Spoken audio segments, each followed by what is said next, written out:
شام بخیر دوستان. من 2 تا لیمون خریدم، لیمون ازبکستان. خواستم یک چی بکنم، چی میگن، لایف хак. باز میرم میشونم بیام تماشا کنیم.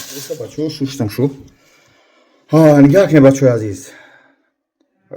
فقط правильно فهمید. این برای давление баланд آوردن، برای ایمونیته بخواد کردن. از دکتر مهربان پرسیدم، گفت جون همین لیمون من میخرم بخشش زیاد که چیکار میکنید شما اگر کدمه دهنت آبش باید میخرمش. بسم الله. لطفا بسم الله بگیرم.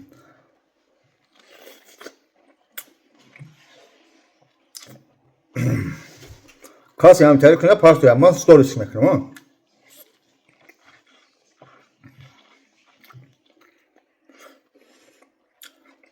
بکو من اوپا منوتو کوکی میتونه.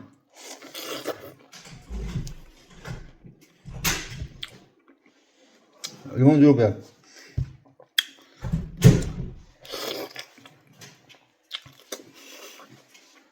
حالا میگن که بودن گو میخوره نیو پس میاد لایف هاک کنم.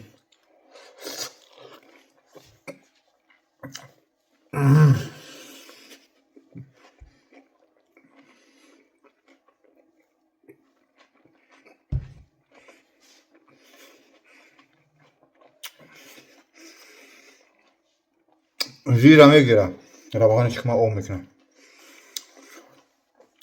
بخشش.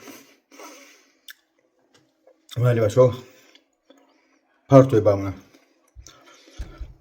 چی میگم، من اوپا منو کنی کدمه لیمون ساده خوردن میتونه.